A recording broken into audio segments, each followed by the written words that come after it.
Yo, what's up guys, hope you guys are doing good. So today we are gonna see, what if, Naruto x Mikoto x Anko and Kurenai, part 1, hope you'll enjoy this video. So before we start please subscribe to our channel and like this video. And I do not own this fanfic, also make sure to check out the author of this fanfic Chronos 2 Chaos and support him for writing this awesome fanfic, link is in the description. So let's get into the video. Come on, Nai-chan. Don't be such a stick in the mud. The crimson-eyed Chunin sighed in exasperation. Anko, I have no intention of losing my shirt on one of your stupid get-rich schemes. Again. What are you whining about, Kurenai? Losing your shirt right then got Asuma to look at you, didn't it? Pointed out Anko with a smirk. Well, bits of you, anyway. It's that I didn't want anyone to see quite that early in a relationship, Kurenai shot back. Anko shrugged. Now you see, that's why he dumped you. He didn't dump me. We're just backing off for a while to sort out our feelings for each other, Kurenai defended herself weakly. An isle ain't just a river in river country, you know, Anko said. Besides, you know he'll never choose you over his cigarettes. Kurenai rolled her eyes. Well, yeah. So I basically got nothing out of that and you want me to go along with another of your schemes? I'm not the one in denial, Anko. Have any of your plans ever worked out like they were supposed to? They usually work out though, in the end, right? Anko protested. Look, just hear me out, okay? This is different. If it involves selling snake oil medicines again, using me as a test subject, then you can go right to. No. This is different. Something we haven't tried before, said Anko, grinning somewhat manically at the memory of that particular scheme. Sure, no one had been buying, but she got to rub all sorts of creams onto Kurenai, which was a win in her book. Look, you know how good I am at poker, right? I know how good you are at poking at me all the time, Kurenai groused. No, well, yes, but that's not what I mean. The card game, remember how I used to scam the other kids at the academy out of their lunch money? You'd lose your stake, wager your shirt, and then win the money back when they were distracted staring at you. Kurenai replied. If you want the money that bad, why don't you just get a job as a stripper? Meanie? Look, there's a high-stakes poker game once a week down at the Barback place, hosted by the Akimichi clan. Half the council attends, and so does the Hokage. There's a minimum stake of 1,000,000 Ryu. 1,000,000? Kurenai exclaimed. You're nuts. I don't have 1,000,000, and if I did then I'd not wager it on your poker skills, Anko. Look, you've got 200,000 off that last mission, right? Anko said. Plus the 250 you set aside for a rainy day. And I've got 550,000 I haven't managed to squander yet. That's 1,000,000. We go in, stake that. If it all goes wrong then I bet my coat, take the next pot for all I can while they're drooling, and we quit. Give me one reason that I should go along with a crazy plan like that, Kurenai said.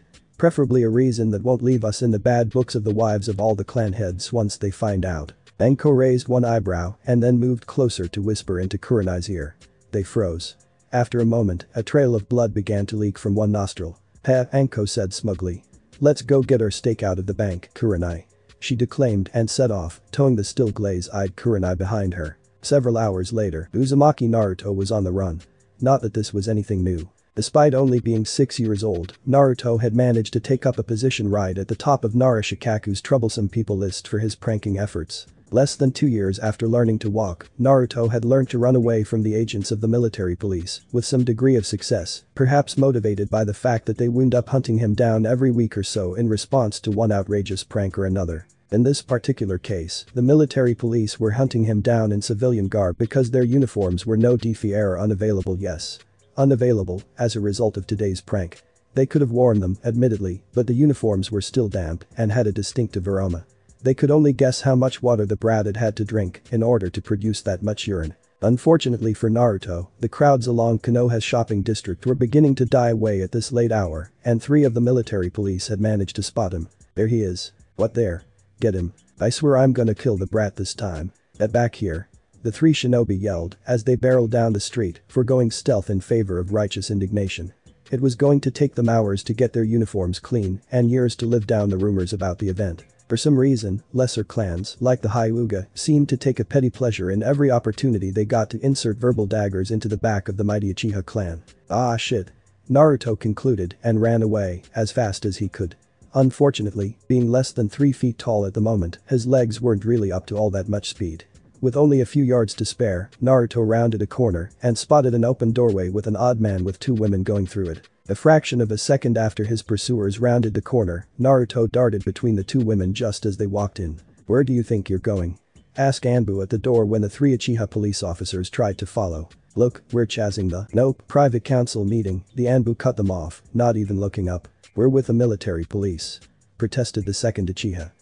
So why no uniforms? Asked Anbu. The three Uchiha exchanged glances. Uchiha Fugaku would not be happy if they advertised exactly how the Kyuubi brat had pranked them this time. Look, denied. Uchiha Fugaku is there, he's our clan head. We just need to tell him. In the immortal words of Senju Hashirama to his brother, unless it's about an imminent invasion by at least 100 S-class nin, the entire world declaring war on us or a rampaging Biju, forget it. Anbu said. Private meeting. If you were really with the military police, you'd know that. Now go away or I'll hand you over to Ibiki to find out why you really want to sneak into a private council meeting. Inside, the Hokage turned around to examine the small child hiding behind his robes. It was kind of tricky because Naruto kept moving around with him, staying behind the Hokage, regardless of whether or not he was visible from the door or not. Of course, given that the door was closed, that wasn't much of a problem for Naruto's stealth, but after 3 complete spins, the old man was getting dizzy. Naruto-kun, what are you doing here? He asked finally, after nearly bumping into Kurama's head. Naruto stalled. Somehow the Hokage didn't always appreciate the essential humor and or justice of Naruto's pranks, and there were a crowd of other old men, several of whom he recognized as sourpusses and meanies, that never appreciated the artistry of a decent much less good prank. Following you? He said brightly. What are you doing here? Sarutobi sighed inwardly. It's a little late, Naruto. Shouldn't you go home before the carers at the orphanage start to worry about you? Naruto blinked. Oh, they never worry about me, Jiji. But what are you doing here? Yo, Hokage-sama.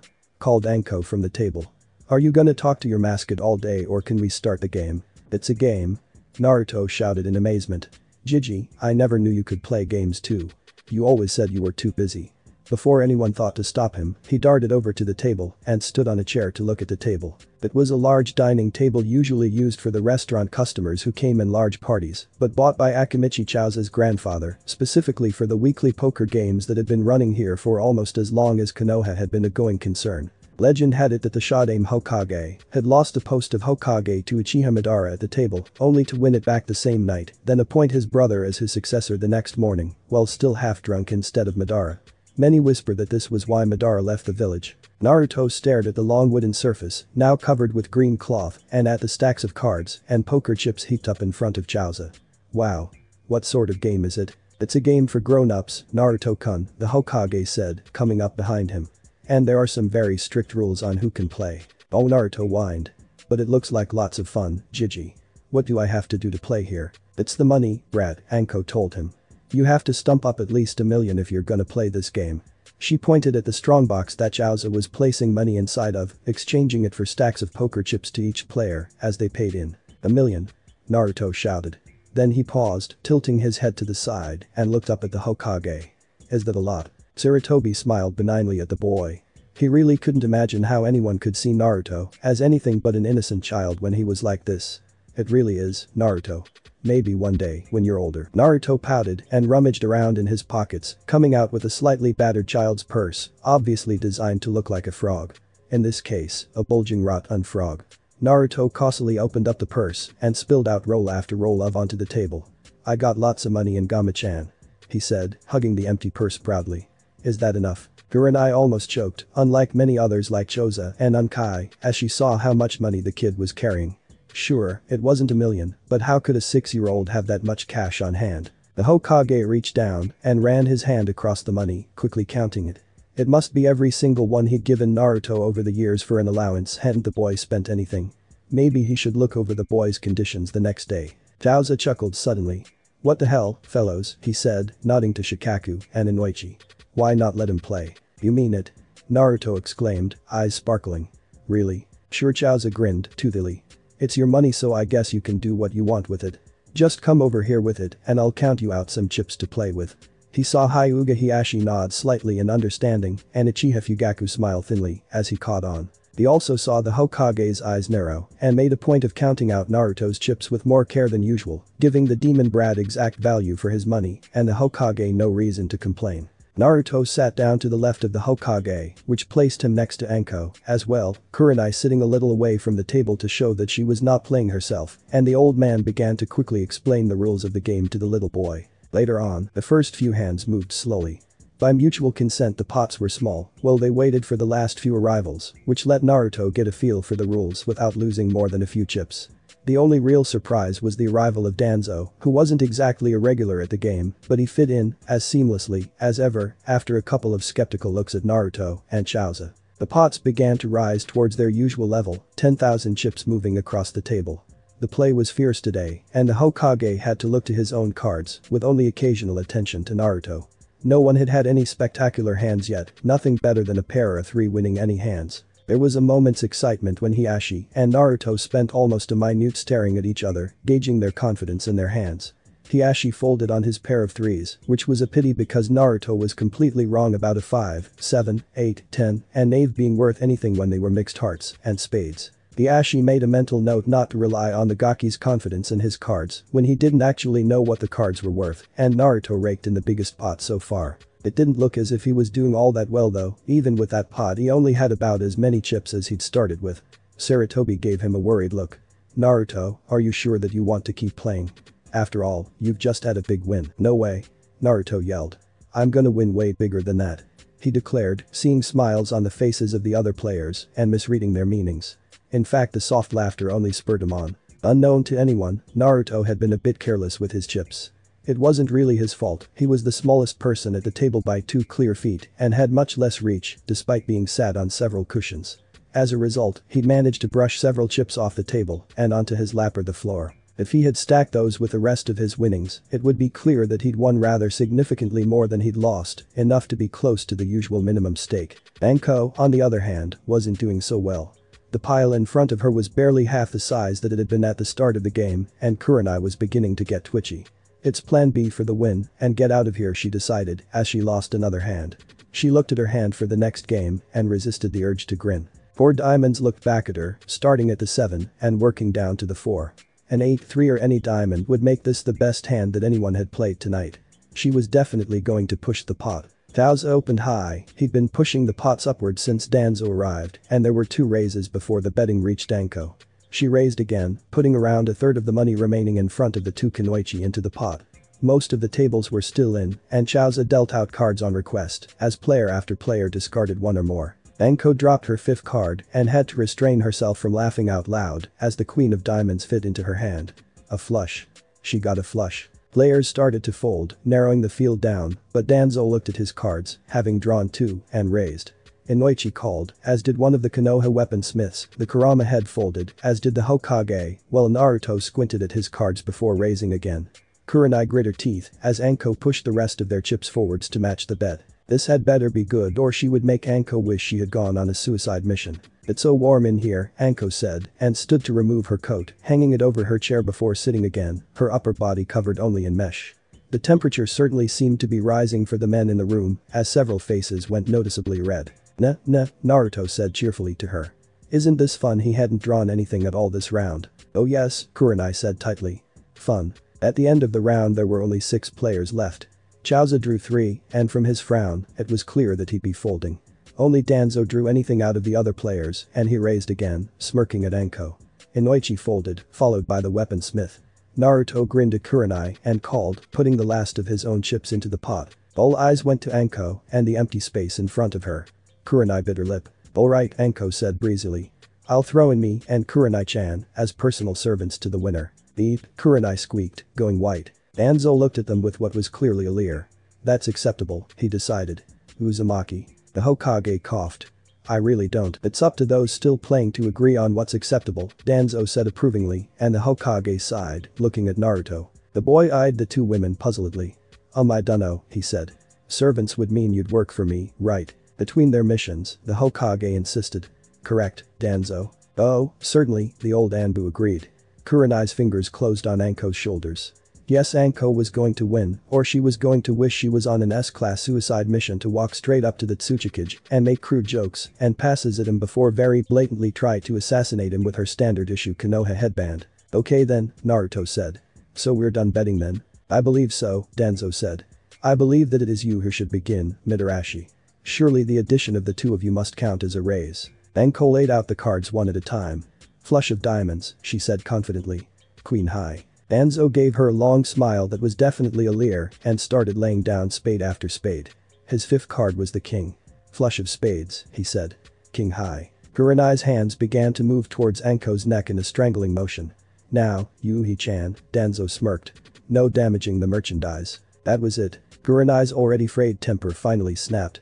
With a shriek and a wild look in her eyes, she wrapped one arm around Anko's neck and lifted her into the air before bringing her back down on her head. The struggling woman tried to break the hold but wasn't able to find purchase before she was slammed into the ground head first.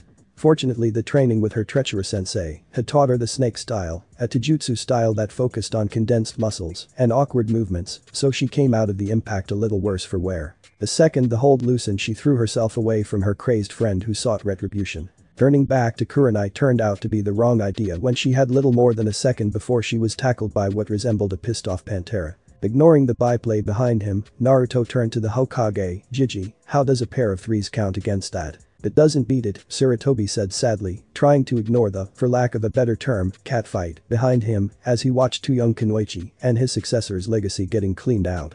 He wasn't sure which was more painful. What if I've got two pairs of threes? Naruto asked. The room went dead silent as Naruto turned his cards over for all to see. Even Kurenai stopped trying to maul Anko as she sat up while straddling the other woman. Poor Threes looked back at the assembled players as Danzo's hands began to visibly shake before he took a hold of himself. Well, congratulations, young man, he said somewhat grudgingly. It would seem that you have a pair of matched pet Kunoichi. That's Anko snapped, shoving the suddenly sane woman off her as she sat up. That's not what I said. Personal servants was the term, the Hokage agreed. That alone denotes something akin to slaves, though without specifying any other terms for as long as Naruto wants you, I suppose. Don't worry, Naruto reassured the trembling Kurenai. I'll look after you. Anko shrugged, causing almost 24 eyes to track the resulting jiggle. Fine, whatever, we're his slaves. I'll go pick up some chains and collars for us to wear later. The Hokage collapsed to the floor, his nose practically exploding with an S-rank nosebleed. Anko? You will not. Kurenai yelped, reanimating, grabbing her friend by the front of her, well, fishnets. Anko fought back, and the two squabbling Kunoichi disappeared below the edge of the table again, this time Naruto cheering on both sides of the catfight. There were more casualties amongst the players until Chaoza proposed a short break from play to get some drinks and let tempers cool. With all the commotion, it was little wonder that the Hokage was too distracted to see the Ino Shikocho trio engaged in a whispered conversation. Or the Kurama head started to look shifty. I trust that the two of you have settled your differences? Danzo asked mildly as the players took their seats. Yeah, Anko drawled, putting a handful of chips onto the table. No slave gear, just appropriate dress for servants who expect to be seen in public, okay, Kurenai-chan. Right, Kurenai responded distractedly as she eyed what Anko had picked up. Where did you get those chips from, Anko? They were on the floor. Guess I must have dropped them when I took my coat off. Naruto blinked. Oh, you dropped some too, Anko-nichan. I found all these under my chair, he said, pointing at his own heap of chips. There was a choked exclamation from Inyazuka Tsume at the side of the stack, which was clearly the largest at the table. Wait, Inoichi interrupted. Anko, you can't keep playing now. Anko stared at him. What the fuck are you talking about, you turd? We're not broke yet. Danzo cleared his throat. Inoichi is right, house rules say that only one member of any clan can play at a given time to prevent abuse of authority. Obvious military ranks don't count for that, otherwise the Hokage could bet any of us, or if Yugaku could use Tsume. He was cut off by a bark from beneath the table, and Tsume had to restrain Kuramaru from taking a chunk out of the aged Anbu for even suggesting the possibility. But you're the damn. Chaoza saw the look in the Hokage's eye and edited his words hastily. Now that you are the Gaki's toys, for you to play could give him an advantage since you're honor-bound to do whatever he tells you. That's bullshit, Anko exclaimed hotly, standing to bring her fists down on the table. You think? Sarutobi coughed. Anko, please. They do have a point, and those really are the house rules. If it weren't, don't you think Tobarama-sama or my son Asuma would play as well? Perhaps the two of you would like to take seats behind Naruto-kun. And could one of you get him a glass of milk to drink? Don't look at me like that, Naruto, you're too young for anything alcoholic. Geez, didn't think I'd be giving milk to a brat anytime soon, Anko muttered, standing to go over to the kitchen in search of milk for her new master. Of course, Danzo said smoothly. That raises the question of whether it would be possible for us to win back Kurenai and Anko's freedom. If his expression when he looked at Kurenai was supposed to be charming, then it failed, since Naruto was pretty much the only one who didn't recognize it as a leer, and he might have if he hadn't been wondering why the funny bandaged man thought that he'd bet away his new freedom. Kurenai snorted. I'm sure that that's what you were thinking of. Look all you want, but all you'll see is this, she finished, standing and heading for the kitchen to find out what was keeping Anko and the milk for Naruto-sama. They made a point of rolling her hips as she walked to remind Danzo of what he'd failed to get, a motion that all the men at the table watched with interest and in some cases with frustration, even more so as the bandage dress slipped more. I think that the Anko and Kurenai situation with regard to Naruto is a personal one, the Hokage managed, trying valiantly to stem the bleeding. Perhaps more like a clan one, Hiashi suggested, sipping a cup of rice wine. Since he is technically the head of the Uzumaki clan, as he is the son of Kushina, is he not? Yes, that seems reasonable, Hiashi, the Hokage mumbled, barely paying attention. Elsewhere, hey, Kurenai, you're not mad, are you? Anko asked, with a laugh. Mad? Her friend asked sarcastically. Now why would I be mad at you? You only sold us into slavery. Yeah, well, Anko shrugged. At least it's just the Gaki. How much trouble will he be? He's only 6 or something. Not like that old fossil, Danzo. Or Chauza, that guy was definitely giving us the eye look like he wanted to eat us up, and you know what they say about the Akimichi although. Kurenai snorted and opened the milk to pour into the glass that she'd found, not noticing how pensive her friend was. Anko, that cannibalism rumor is just that a rumor. But I guess you're right. Short of Hokage-sama, the kid's about the best one that could have won us seems like just another little boy, other than his resident. Yeah, Anko shrugged, half-heartedly, as she pondered what she had thought up, if she was right. Like he's the only one with some damn seal on him. Let's just make sure that he doesn't lose. We could still wind up with one of the old goats if he does. She spoke up, shaking it off. She needed to stay with him if she wanted confirmation. And I suppose that you have a master plan for that? Kurenai asked. Ignoring how well the last one warried. Anko. She yelped as Anko's hand cupped one of her buttocks. She whirled and found herself pinned against the refrigerator, the shorter woman pressing against her. Trust in my feminine wiles, Anko chirped, taking the glass from her friend and taking it out of the kitchen for their master. Once the two Kunoichi were back, Kurenai looked rather shocked by something, even more so than by the outcome of the previous hand. The game resumed. After the excitement of the last hand, play was conservative. Naruto was losing a little more than he won, but the bets were small enough that they didn't cause any serious depletion to the stack of chips in front of him. He was still making mistakes, twice folding despite having what could have been winning hands. Then the Hokage caught a slight nod from Chauza as he checked his newly dealt hand. It was almost certainly not a coincidence that Inoichi, who was opening for this hand, bet high, or that Shikaku not only called, but raised the stakes higher. Naruto had barely looked at his hand, but when the betting reached him he raised recklessly, pushing almost $1 million into the pot. Chauza hesitated and checked his hand again.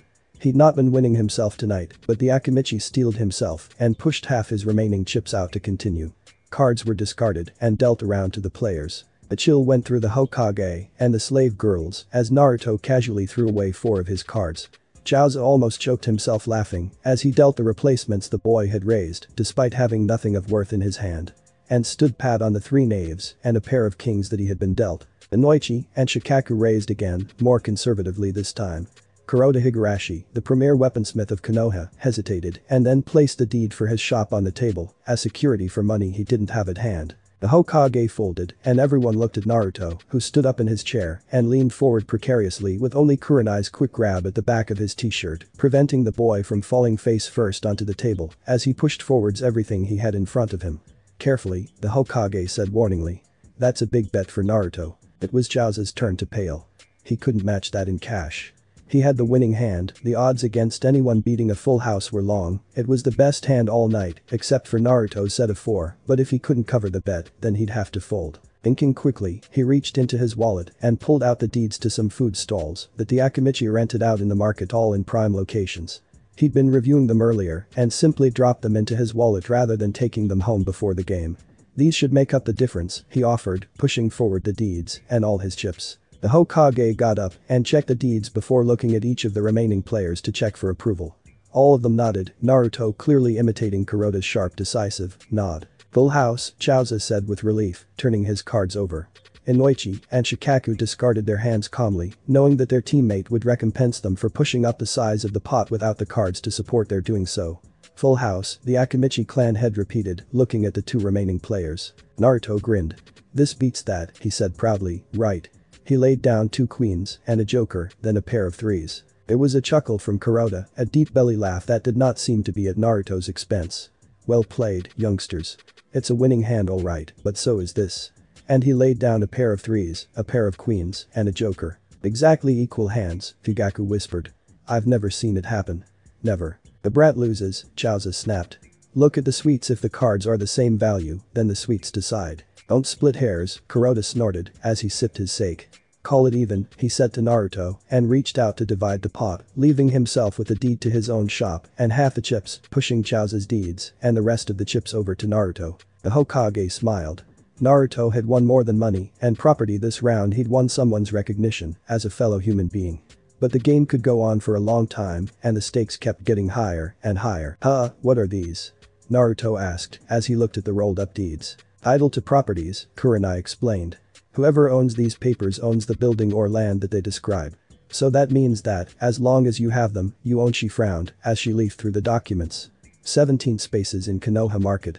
Whoever runs the stalls in those spaces has to pay you for permission to have their stall there. Naruto's eyes widened. Wow. Could I give one to old man Tucci? He's always saying he wished he could move Ichiraku's to the market and sell ramen to the people there. He'd be so happy if he could do that. Kurenai shrugged. Maybe. It depends on the exact agreement that you have with the stalls that are there. Sort it out later, kid, Kuroda advised. We're here to play cards. Hell, you might not still have the stalls when the sun comes up, so why worry? Right. Naruto declared loudly. Deal me some cards then. He told Chaoza, who glared and passed the cards to the civilian sitting to his left. I'm sitting this hand out, the big man said, standing up. Got to go get some more money to keep playing with.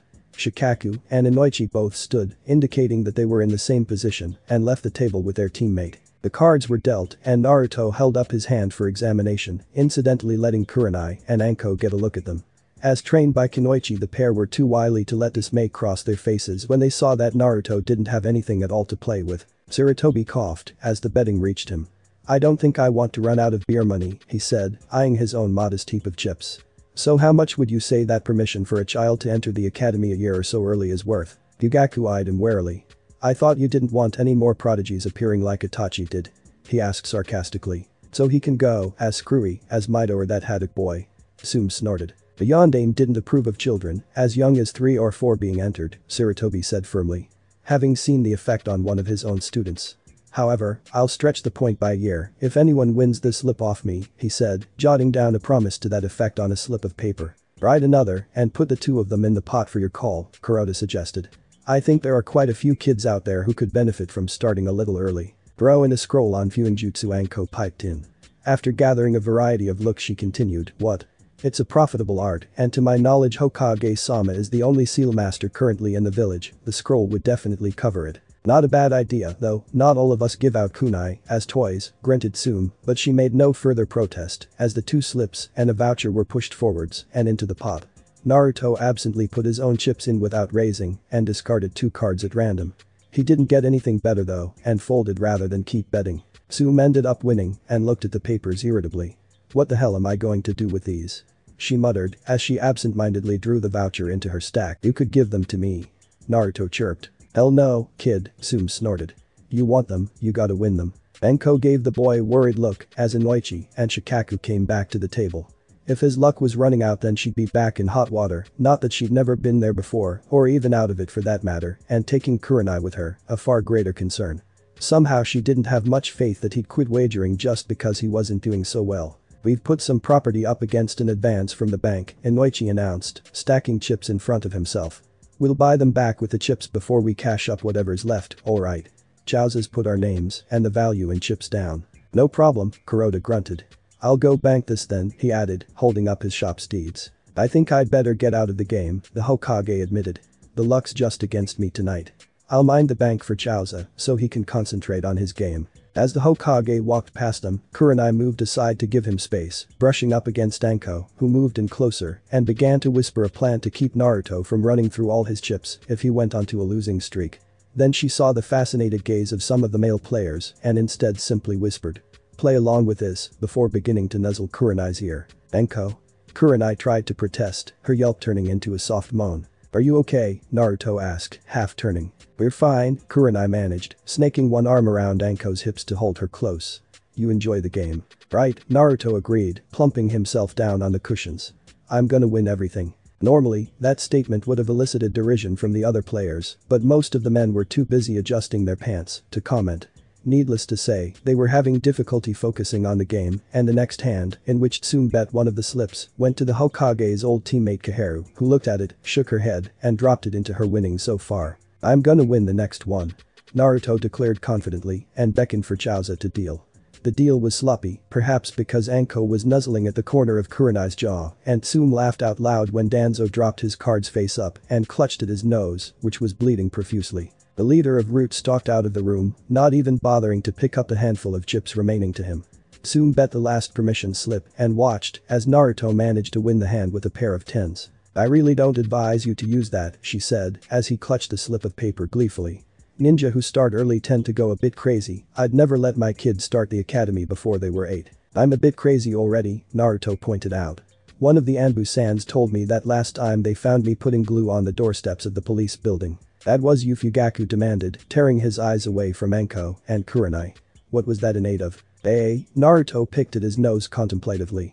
"Well, the police always chase me when I prank someone, so I thought that if their feet were glued to the ground, then they wouldn't be able to." Kurenai whimpered slightly as Anko's hand began to slide up the inside of her skirt. Homura, sitting next to Kaheru, fell backwards out of his chair, suffering from a nosebleed rivaling even that which the Hokage had suffered previously. "Would you stop that?" Kaheru asked to Kunoichi irascibly. "It's not that I mind you taking advantage of this bunch of perverted men, but some of them aren't young enough to keep up anymore." "Nana?" Naruto asked. "What do you mean? Is my doing something naughty?" Tsume started snickering out loud, earning glares from almost every man at the table. "You know, you're okay," she said. "Damned if I know how, but it looks like you're turning out okay despite everything. Still, maybe you'd better take those girls of ours in hand." Naruto looked doubtful. How do you mean?" he asked curiously. "Keep one of them next to you," Tsume suggested with a grin. "That'll split them up and make them concentrate on you not causing trouble." "I've got to keep them out of trouble?" Naruto asked. "I can't ever keep myself out of trouble." "Not that you try very hard," Anko muttered absent-mindedly. The boy turned around and frowned at her. "If I'm gonna be in trouble it might as well be for something I did," he pointed out. Hopping out of his chair, he removed all the cushions. "Sit here. I gotta be responsible and keep you out of trouble." The look on Anko's face was priceless, and the Hokage would regret for the rest of his life that he couldn't see it as she obeyed and let Naruto climb into her lap and take a seat on the Chunin's thighs.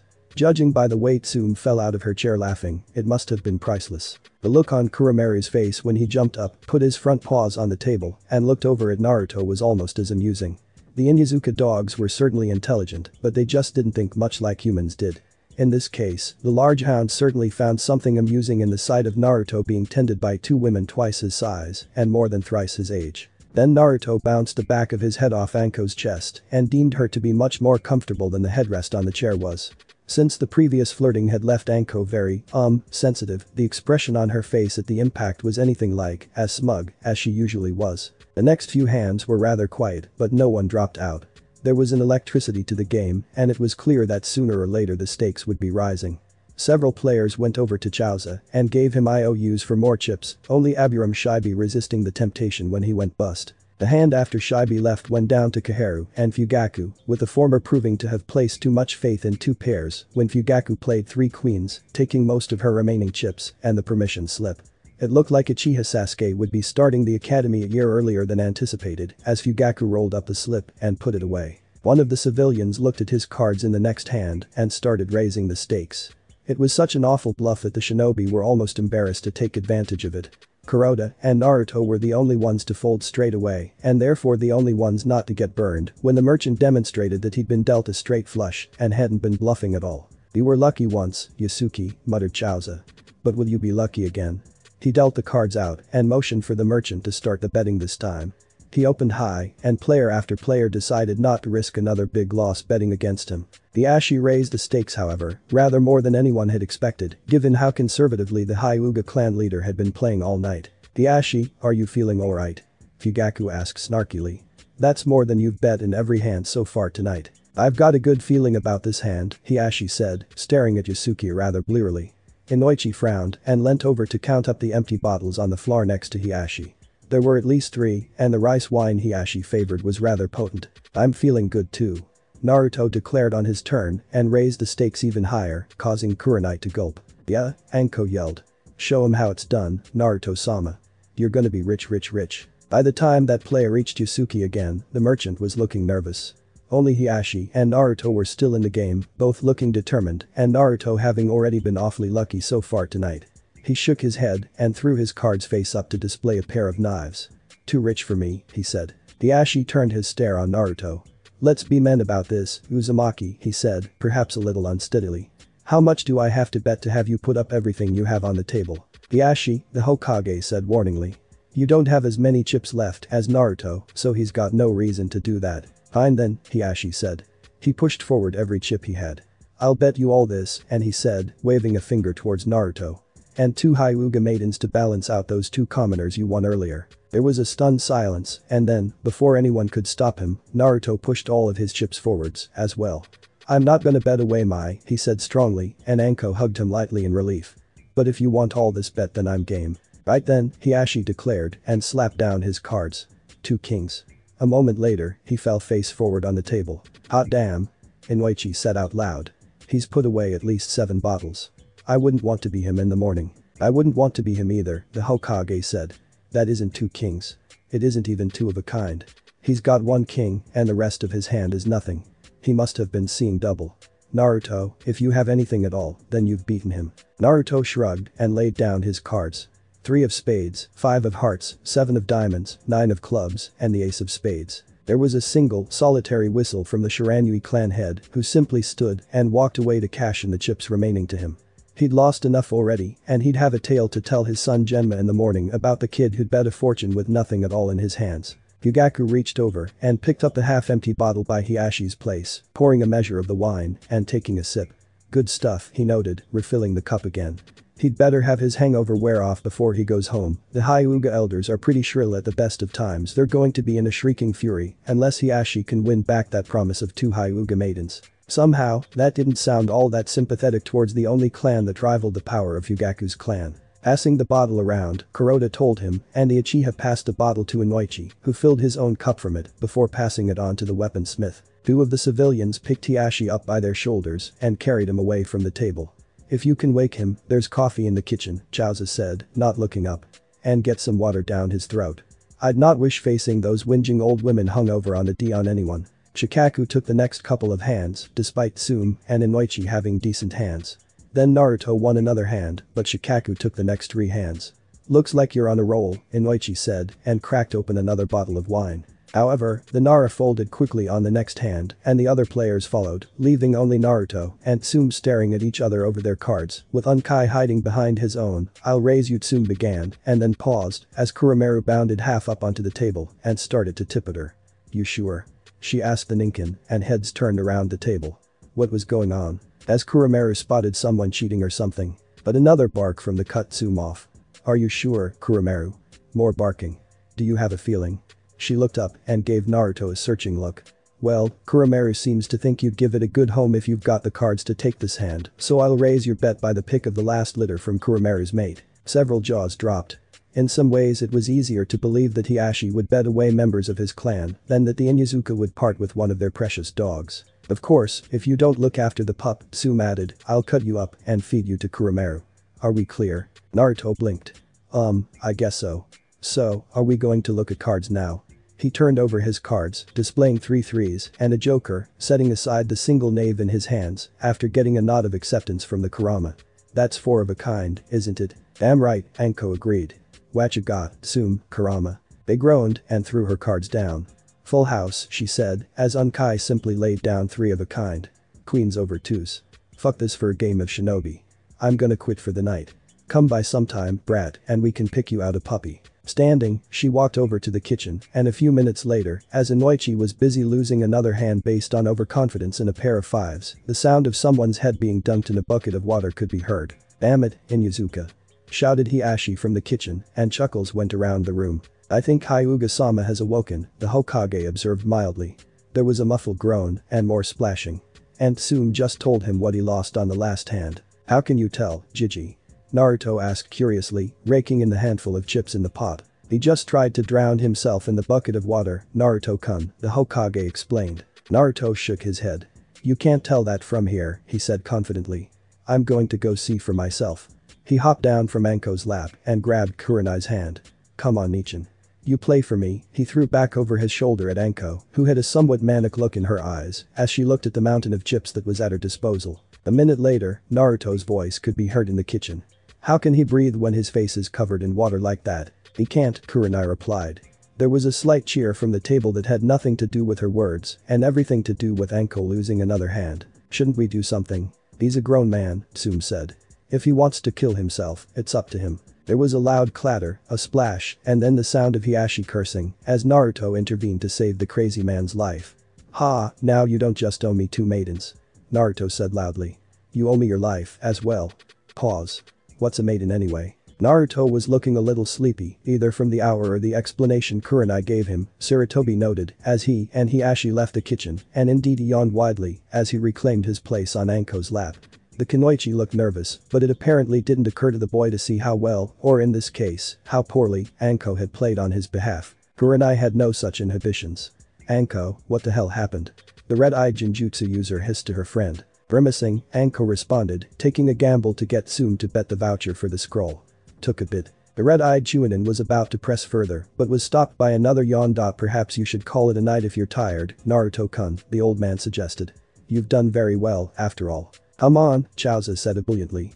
Hiashi's just back in the game, you've just got to give him a chance to win back all he's lost. What does he have left to bet? Tsume snorted. He bet everything on his last hand, remember? Not quite everything, Hiashi said as he scribbled a note, passing it to Chaoza. Fair enough. Akimichi read the note with exaggerated care and then put it away in the strong box, presenting Hiashi with several stacks of chips. Don't spend it all in one place, he chuckled, though everyone could tell that something was off about it. I'll just play one more hand, Jai, Naruto declared. I gotta give them a chance but only one. The Hokage shrugged and watched him passively as Chaoza dealt the cards out. To a trained observer it was clear that quite a few players saw promise in their hands. Fugaku was first to bet, pushing out a hefty number of chips with a trademark Uchiha smirk on his face. Evidently there was going to be a lot of action on this hand. Round the table the betting went out, nobody folding, and most players raising. Given the number of chips that most had left, the pile in the center soon had more chips than anyone except Naruto. Chaoza dealt out more cards to those who wanted them, and several of the more sober players shivered as Naruto actually discarded a pair of knaves. Discarded a pair. Fugaku raised the stakes and was followed by the merchant to his left. Shikaku shook his head and dropped his hand. Hiashi put in even more of his chips and the game went around again. It was clear that there weren't enough chips for everyone to stay in the game and the numbers weren't low enough to call a halt. Inoichi eyed his hand. I'll throw in my Icha collection, he offered, seeing that he didn't have enough chips to keep up. All the special collector's editions in full color. You must have quite a hand, Kuroda muttered. Okay then, that's good with me. He examined his own cards and then counted his chips. I think I'll keep a few chips back for the next time around, he said.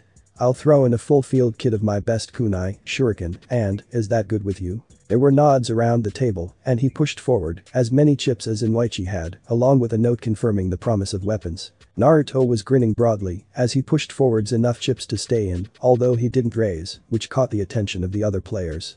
Naruto had been raising more often than not, so perhaps he wasn't feeling as confident now for some reason. Make sure that Naruto doesn't cut himself playing with kunai if he wins them, the Hokage said quietly to Kurenai. I'm more worried about Anko playing with them, Kurenai replied under her breath. No one wanted any more cards, and Fugaku drained the cup of wine by him before he started the next round of betting.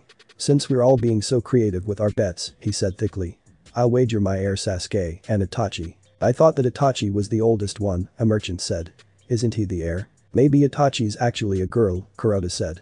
I always thought he was a bit too bishinin. Wouldn't that make him her a trap? Anko asked slyly. Maybe Naruto-sama's gonna win another mate. Nah, a trap's the other way around, like if you were secretly a man, Tsume told the younger Kunoichi. Fugaku pounded his fist on the table. He's my boy. He said loudly. It's my youngest, it's a girl. In the classic howl, Hiashi declared, why you can't bet your sons, cause they're not property like your wife and daughters. Oh, that is so getting back to your wives, Tsume snorted as she watched the men at the table nod solemnly. Kurenai, Anko, and a handful of other players who were of the fairer and deadlier sex were also taking note. Naruto snuggled back against Anko's chest. Nichin. We're girls' property and boys aren't. I never heard anything about that. It's a bunch of chauvinistic rubbish, Kurenai said. They figure that they're big macho men and that women can't get along without them, but it's them who can't cook or clean for themselves. Why you say all that, Hiashi declared. But how many Hokages were women, eh? Gotcha there, haven't I, little lady? That's stupid, Naruto proclaimed. I am much better than this chauvinist guy, they can kick his butt. Aw. Kurenai said and knelt to hug him, pressing Naruto's head between her breasts and Anko's. Sarutobi felt a sudden urge to sit down and perhaps to take a cold shower. A freezing cold shower. Before there was a spurt of blood from his already injured nostrils and he stretched out on the floor for a little nap. Alright. Declared Fugaku. If I can't bet my son then I'll bet my wife. Is that okay with you, Hiashi? Boy, Fugaku, Tsume snorted. You really don't want to do that. I bloody well do. Fugaku said angrily, cutting off the rest of Tsume's warning, which was a pity, since the reminder that before she was his wife, Uchiha Mikoto had been an Anbu bodyguard to Kishino Uzumaki, and one of Konoha's best swordmasters, quite capable of rendering a man not strictly speaking a man with a single cut, might have inspired some caution on his part. He didn't bother to check his cards, there was no doubt that this was just Tsume taking the brat's side and trying to shake his confidence. In fact, I'll raise the stakes higher. I'll bet the secret. Chaozu fell out of his chair. The secret? He asked, struggling to his feet. You mean that secret? The one that secret? Fugaku nodded. With trembling hands, Chaozu reached out and pushed the chips Fugaku had wagered back to the man. Betting Sasuke-ku-chan, Mikoto-san, and the secret is enough, Fugaku, he said. No one could raise to match your bet if you put cash in as well. There were nods from around the table, except for Naruto. What's the secret that you're talking about? He asked. Is it a good secret? What is it? Chaozu sat down and stared at his cards, weighing their chances. Well, the Akimichi sighed reverently. It's a great secret, the true power behind the Uchiha clan. It didn't matter what his cards were, he realized. If there was any chance at all of winning the secret then he had to take that chance. Many have killed to try to possess it, Inoichi agreed solemnly. And many more died getting a taste. Hiashi hiccuped. The Uchiha's acceptance is not fortunate for Utah, he said, methodically counting out his chips to see if he could afford to stay in the game. It wasn't looking good. They say it has even brought each and every Hokage to their knees at one point or another. It is the sweetness of pure power, intoxicating in its full effect. Truly the secret is the ultimate prize, Chaozu continued. Wow. Naruto exclaimed, even though exhaustion was really starting to settle in. I've gotta win that. It'll help me become the best Hokage ever. I don't have enough chips, Hiashi announced, looking up from the table. I'll bet something else, aha. Uzumaki Naruto. If you promise me that you will bet the promise of 2 Hyuga maidens and your Nichins, a promise between men, then I shall bet the Hyuga mansion and 2 more Hyuga maidens. Naruto nodded sleepily. Okay. It's a promise. Fine, someone get me a piece of paper, Hiashi demanded. Tsume complied and watched as Hiashi wrestled with ink and brush before signing a document that bore little resemblance to the Hyuga's usual careful penmanship. He pushed the chips and the title to the Hyuga mansion over into the middle of the table. 2 merchants dropped out, unable to think of anything else to wager. A third offered a package holiday to the beaches of Southern Fire Country, travel, accommodation, and food all included to the winner and his family. Inoichi eyed his own cards. He didn't have anything left to bet, but it was the secret and his hand wasn't too bad. I'll bet my daughter. He said impulsively. His little princess, she was so precious, but she'd understand that it was the secret. He could almost see her smiling face when he brought it home, and access to the Yamanaka archives, he added, as an afterthought. The other players tried to ignore Inoichi's drunken giggling, looking at Kuroda. That's a good idea. He said brightly. I'll bet my daughter as well. On top of an apprenticeship to anyone you select. How much have you 2 had to drink? Tsume snorted, though the sober ones could still hear the hint of morbid fascination, tinting her voice. Lots and lots, the weaponsmith declared proudly. We can hold our liquor, can't we, Inachi? Yamanaka Inoichi was face down on the table, ponytail bobbing, as he snored. Are his cards face up or face down? Chaozu asked carefully.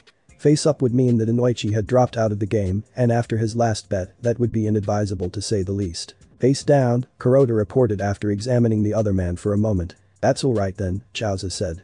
We can wake him in a minute. Well, brat. It's your turn to bet. Naruto nodded with a yawn. I'm betting what I promised, like I promised, he said. They're betting a girl each, so that's fair, isn't it? Chaozu's face went red as he realized that accepting the girls as bets had meant that Naruto wouldn't have to wager any more of his chips. Fine then, he said sulkily. I'll bet all this then, he added, and pushed forward all his remaining chips. I don't think that's quite enough, Anko pointed out, looking at the number of chips. Come on, with all the bets being made, you don't really think that Inoichi's little girl is only worth that pittance? I'll throw in a yearly feast, prepared by my entire clan, for the winner and his family, Chaozu said without hesitation. all the dango and ramen they can eat. Deal. Naruto and Anko shouted in unison. The last of the merchants pushed his own chips, along with an IOU for a complete outfit for the entire household of the winner, and Fugaku nodded. I don't think we want to have more betting, he said with a smug expression on his face. So let's just see who's got the best cards, shall we? Actually it's mine. Ankai spoke up for the first time that night. Kurama had been silent the whole night, wordlessly moving his chips. Many had forgotten about him several times because of this. A bet of an Uchiha maiden and her mother, as well as the Uchiha much coveted secret. 4 Hyuga maidens and their mansion. The heiress of a clan and an heir of an artificer including their prized secrets. On top of the miscellaneous things in this pile. He continued reclined in his seat, hands crossed before his mouth. I'll bet the Kurama heiress on top of going all in. Is that it? If it is then I'll start. Hiashi had a superior smirk as he laid down his cards. All diamonds, the highest to 9. A flush, he said confidently. What are the odds, eh? Pretty good, said Chaozu in relief and laid down his own flush, this one of clubs. His highest card was a knave. Don't worry, Hiashi. I'll let you buy your mansion back when you've got the cash. Inoichi disagreed, shaking his head. Yeah, Chaozu said. I've already got a house, Inoichi. I didn't bet that. Said Inoichi, waving a finger at Chaozu. With his other hand he laid out his cards. I got a flush 2 knave high and my second highest card is a 10. Chaozu groaned. After his knave, the next best card he had was only a 7. You've got a house, as well, Inoichi. Would you want Hiashi's? Lily no wants a dollhouse for her birthday, Inoichi explained. I'm gonna give her the whole Hyuga mansion as a dollhouse and 4 Hyuga maidens as her dolls. Hiashi exited the conversation at this time, beating his head against the table in frustration. I'm a dead man, he said. Dead, dead, dead. And when I'm dead, Hisashi is going to kill me all over again. Stop shaking the table, Shikaku told him pragmatically. We'll talk to Inoichi once he's sobered up. You needn't bother, Fugaku smirked. You see, I've got a knave and a 10 as well, he explained, laying down a knave of hearts and a 10 of diamonds. That's not worth anything on its own, Kuroda slurred, discarding his own hand, which couldn't beat anything on the table so far. How about another 10? The Uchiha clan head asked. Flanked by the knave's twin brothers. Sure enough, he had 2 knaves and a 10 of spades to lay beside all the other cards on the table. Sorry, Hiashi, he added in an insincere voice. I'd let you buy your mansion back, but we've been looking for some land to build a new prison complex on, and the Hyuga mansion should be just about large enough. Plus, with those 4 Hyuga maidens I just won, we won't have to pay for the cleaners. Haha. That's what you get for betting against an Uchiha when the secret is on the line. I couldn't lose. Really? Ankai asked condescendingly. His posture screamed arrogance as he continued, this says differently. Then he set down the 5 cards. 10 of hearts. Knave of hearts. Queen of hearts. King of hearts. And finally ace of hearts. The other players could only stare blankly at the undisputed winning hand. No way, this has to be a dream. Anko said, as other players pinched themselves, trying to prove that this was a dream. Nothing changed. Unable to believe it despite all table etiquette kept going, she invoked, as she pulsed her chakra. To the surprise and panic of Ankai, the table seemed to flicker for a second. All eyes slowly trailed to the sweating Kurama. All eyes save the Hokage's. Bringing his not inconsiderable chakra to bear he shattered the genjutsu on the table. But the sound of shattering glass the table changed. The amounts before the various council members were smaller than they should have been, from considerable to minuscule. But that wasn't the worst no. Before the Kurama head was 9 of hearts, 7 of diamonds, 5 of spades, 3 of clubs, and an ace of spades. The room stilled. It became so quiet that one could hear the breaths of the Anbu in the shadows. It was obvious what had occurred. Ankai, the head of the Kurama, had cheated. What happened next would be obvious. I win. Fugaku cheered. Maybe. There was a snicker from Anko, followed by high-pitched giggling as she looked at Fugaku. Are you sure about that, team? She asked between giggles. Really, really sure. What do you have, Naruto-sama? Kurenai asked, moving around to try and see what her friend had just seen in their owner's hand. She frowned. Is it better than a full house? Naruto shrugged. I forget, he said. Hey, team, he asked Fugaku. What's best? Your full house or this? He laid down 5 cards. 5 cards that were seen just minutes before in a genjutsu. 10 of hearts. Knave of hearts. Queen of hearts. King of hearts. And finally ace of hearts. Hiashi started to cry as Fugaku's face went purple. You little bastard. He snapped, rising from his chair. You cheated. You must have. Sarutobi coughed meaningfully from behind the Uchiha where no one had been standing a moment ago. Uchiha Fugaku, he said smoothly. I'm sure that you aren't suggesting that a 6-year-old could cheat without being spotted by any of the accomplished ninjas at this table. Besides, he added, patting Fugaku firmly on the shoulder. Don't you have more pressing concerns, given the nature of your losses? All the color went out of Fugaku's face, and he fell backwards into his chair. Hey, kid, Sue asked in an amused voice. What are you gonna do with Hiyashi's mansion? The boy gave her a puzzled look. I'm gonna live in it, of course, he told her. I don't have to stay in the orphanage now, I've got a house of my own. He looked at the crying Hiyashi and then hopped down from Anko's lap and trotted around the table to him. Don't worry, Jai-san, I won't make you leave unless you're naughty. Yes, the Hokage said warmly as he watched. Oh yes. Anbu. Please make sure that Unkai-san doesn't leave, I'm sure that there are several people here that would like a word with him. Hearing a satisfactory whimper as the Kurama head tried to sneak away. Sarutobi left Chaoza, who was moving, as if in deep shock, to start opening up the bank to cash the players out and walked over to the sleepy, yet victorious, Naruto. You did very well, Naruto-kun, he said, patting the boy on his head. Why don't you go sit with you while we get packed up? Naruto yawned and wandered back around the table. Before he was halfway around, Kurenai intercepted him and scooped him up in a hug. Well done, Naruto-sama. The boy received several jealous looks from the men at the table as he yawned again and rested his head sleepily against Kurenai's bosom. Tauza heaped the piles of deeds and up on the table and then counted and looked down at the bare table where his chips had been. With a sigh he pulled out half a dozen deeds out of the heap and set them aside. Right, first things first. Who wants to buy back their deeds first? Hiyashi, you put the hot springs up for 500,000 ryo, he realized, looking at the paltry chips remaining in front of Hiyashi. Tears continued to run down Hiyashi's face as he simply pushed over his remaining chips, accepting their value in cash. After counting it carefully he walked over to the bar. I guess there's enough to get me drunk, he muttered. With any luck, drunk enough to forget all about tonight. Panic began to spread amongst the remaining players as they checked their chips against what it would cost to reclaim their property. Almost all of them were coming up short. Chaoza was in the worst position as he tallied up the stacks that were in the bank and tried to measure that against the small mountain of chips in front of Naruto. He was terribly tempted to just go over to the bar and join Hiyashi, except that he probably couldn't afford to pay for a bender hell. He didn't have enough cash left to pay for a small shandy. Hokage-sama, he said unsteadily, waving for Sarutobi to come back. When the Hokage had arrived, Chaoza whispered, Hokage-sama, the Uzumaki-san has broken the bank. There isn't enough money to redeem all of his chips. Well, I suppose that he'll have to take some of the property then, the Hokage decided. Would anyone who can afford to redeem their property come over first, he said out loud. Those who can't will have to work something out with Naruto-kun. He looked at the stack of deeds and then at the chips in front of the yawning Naruto. Tomorrow, perhaps. Tauza, cash Naruto out 1 million for now, Anko, give him the chips. Then you and Kurenai can take him home for some sleep. Kurenai, your apartment is near here, isn't it? I'll sort this out. We can meet at the Hyuga mansion tomorrow afternoon to sort things out. Fine, Chaoza muttered. He watched sullenly as Anko tucked a sheaf of banknotes into Naruto's frog wallet and then added the IOUs for all the assets that had been lost to the brat. This is gonna be a nightmare, he groaned, envisioning the likely reaction of his family at losing their control of the stall spaces and probably half a dozen restaurants to boot, depending on how much cash he could scrape together to buy them out of the bank. You see, Kurenai? Anko asked as the three of them walked out of the restaurant, or to be more precisely, as Kurenai and Anko walked, for Naruto was sleeping peacefully in the crimson-eyed Chunin's arms as the sun rose ahead of them.